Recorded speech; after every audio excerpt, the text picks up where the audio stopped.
Sudah, saya sudah tes, Ibu juga sudah tes, hasilnya tanyakan ke yang ngetes. Ya, makasih, saya kira cukup.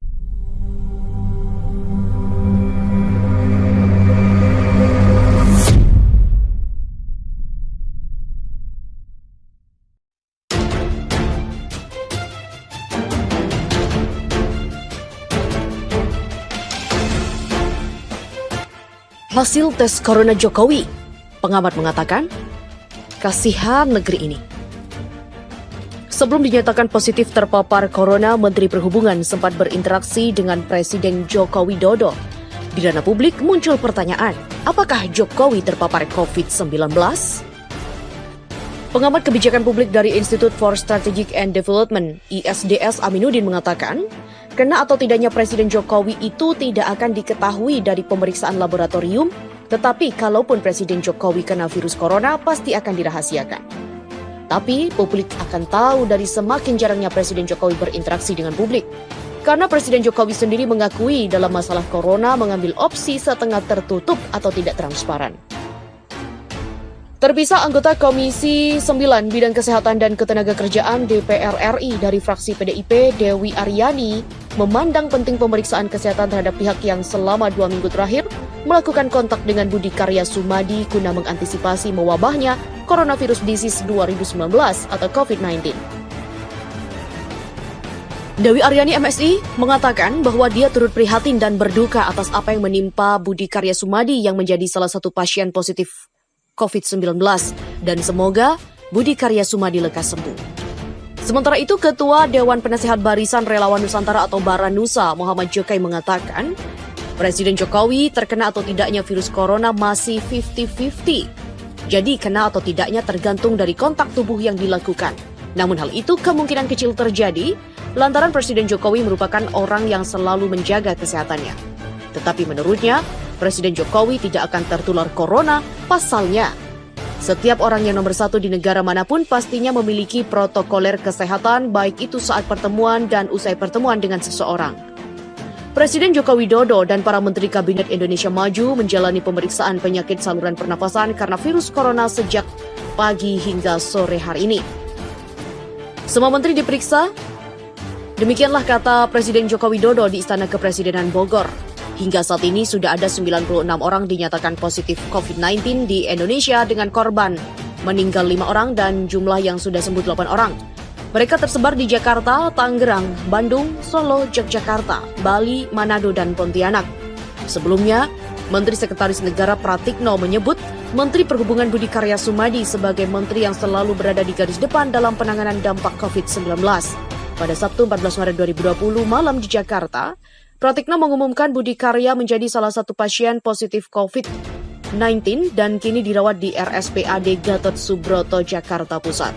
Budi Karya diidentifikasi sebagai pasien 76 yang positif COVID-19 di Indonesia. Pratikno mengatakan bahwa Budi Karya saat ini kondisinya sudah membaik. Karena Budi Karya yang sedang dirawat, Presiden Joko Widodo telah menunjuk Menko Kemaritiman dan Investasi Luhut Binsar Panjaitan sebagai Menteri Perhubungan ad interim. Total ada saat ini 177 kasus positif COVID-19 di Indonesia. Di antaranya 8 pasien dinyatakan sembuh dan 5 pasien meninggal dunia. Presiden Joko Widodo mengaku sudah melakukan tes virus corona atau COVID-19, begitu pula dengan Ibu Negara Iriana. Namun Jokowi tak menjelaskan kapan dia melakukan cek kesehatan tersebut termasuk di mana pengecekan dilakukan. Jokowi juga enggan menjelaskan lebih jauh soal pemeriksaan yang sudah dilakukan dan dia meminta awak media untuk menanyakan hasil coronanya kepada sang pemeriksa. Jokowi mengatakan bahwa dia sudah dites terkait dengan virus corona.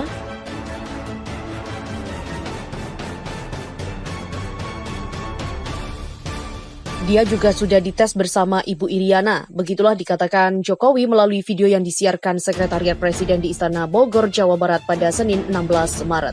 Sementara untuk hasilnya bisa ditanyakan kepada tim medis.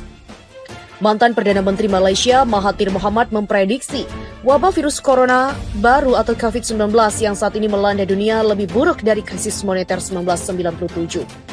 Hal ini lebih buruk daripada krisis keuangan dan ini benar-benar pukulan hebat bagi ekonomi seluruh dunia, ujar Mahathir dalam wawancara bersama Bloomberg pada Senin 16 Maret. Sebelum Mahathir, Presiden Bank Sentral Eropa Christine Lagarde juga memperingatkan wabah bisa menyebabkan kejatuhan ekonomi serupa krisis keuangan global 2008. Hal yang kurang lebih sama juga dikatakan oleh Perdana Menteri Singapura Lee Hsien Loong yang memperkirakan dampaknya bisa lebih buruk. Pada saat krisis moneter 1997, Mahathir menjabat sebagai Perdana Menteri. Dialah yang membawa Malaysia bangkit dari keterpurukan. Alhasil, pertumbuhan ekonomi Malaysia rebound hanya dalam setahun. Banyak negara yang kemudian kehebatannya, namun Mahathir mengungkapkan saat ini situasi lebih sulit, nilai tukar tidak akan membantu. Kepercayaan investor sangat rendah tidak hanya untuk Malaysia tetapi untuk seluruh dunia. Dan jika berinvestasi dan tidak bisa menjual, maka kamu tidak bisa berinvestasi. Akibat pandemik ini, rantai pasokan dan pergerakan manusia melambat. Konsumen cenderung fokus pada makanan dan produk kesehatan.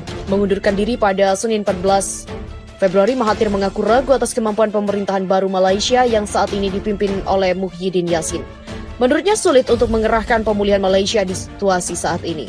Dan ini adalah waktu yang salah untuk mengambil alih pemerintahan dan negara ini belum pernah dalam kondisi seperti ini sebelumnya. Begitulah dikatakan Mahathir. Sementara itu JK mengatakan perlu lockdown jika tak ingin seperti Iran, Korea, dan Italia.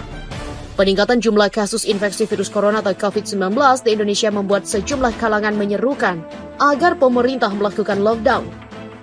Hal itu bahkan sempat menjadi trending topik di media sosial Twitter pada Sabtu 14 Maret 2020. Namun demikian, pemerintah belum mengambil opsi tersebut untuk mencegah penyebaran wabah. Saat ditanya tanggapannya atas hal ini, mantan Wakil Presiden RI Yusuf Kala menyebut peningkatan pesat dalam jumlah kasus itu sebenarnya sudah bisa dijadikan pertimbangan untuk melakukan lockdown.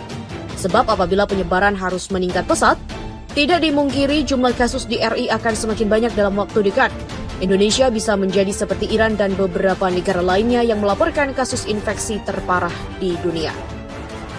JK dalam wawancara dengan salah satu stasiun televisi swasta kemarin mengatakan, cobalah untuk melihat angka yang sudah sampai. Artinya setiap hari saat ini naiknya 30% dan yang sembuh hanyalah 10%. Tetapi setiap kenaikan tiap hari 30% dan Anda bisa bayangkan mungkin sampai akhir bulan bisa mencapai 500 kasus jika trennya naik terus. Oleh karena itu, untuk mencegah penyebaran yang secepat itu, rumusnya rata-rata bisa menyebabkan terinfeksi ke yang lainnya 4,7 orang. Apabila tidak dibatasi pergerakan orang, maka bisa makin meluas keadaan ini seperti yang terjadi di Iran, Korea Selatan, Italia, dan tentu sebelumnya di Cina. Semua terjadi seperti saat itu, maka salah satu cara yang efektif adalah mengurangi pergerakan yang kita kenal dengan lockdown. Sebelumnya, opsi untuk mengunci negara atau lockdown disebut oleh juru bicara pemerintah untuk penanganan COVID-19 Ahmad Yuryanto belum perlu dilakukan. Lantaran hal tersebut dianggap kurang efektif dalam membatasi penyebaran. Contohnya adalah apa yang terjadi di kapal pesiar Diamond Princess, di mana upaya lockdown justru membuat jumlah korban meningkat dengan pesat. Namun demikian, JK mengatakan, hal itu tidaklah sama seperti melakukan penguncian pada sebuah negara atau kota. Justru lockdown mengakibatkan pergaulan dikurangi, tidak seperti di kapal yang 3.000 orang tinggal bersama-sama. Dan memang tidak bisa menyalahkan karantina di kapal itu. Lebih lanjut, JK juga menghimbau agar apabila pemerintah akan melakukan lockdown, maka perlu memperhatikan beberapa aspek penting, seperti ketersediaan kebutuhan pokok juga aturan-aturannya secara jelas. Yang pertama adalah siapkan logistiknya, persediaan makanan di suatu kota dan masyarakat harus betul-betul disampaikan apa yang boleh dan tidak boleh.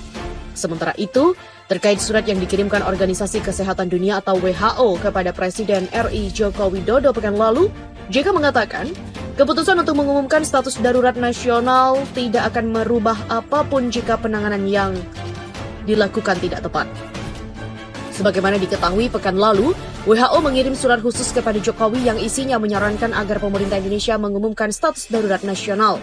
Dinyatakan darurat nasional atau tidak sama saja. Yang paling penting adalah tindakan daruratnya harus segera, cepat, karena berperang dalam waktu terbatas. Koordinasi juga harus baik dan logistik juga harus baik. lengkap dengan perlengkapan seperti maskernya, kebersihan dan segala macam, dan ketersediaan fasilitas lainnya. Harus segera diadakan dengan cepat tanpa perhitungan faktor-faktor lain demi keselamatan manusia dan juga masyarakat Indonesia.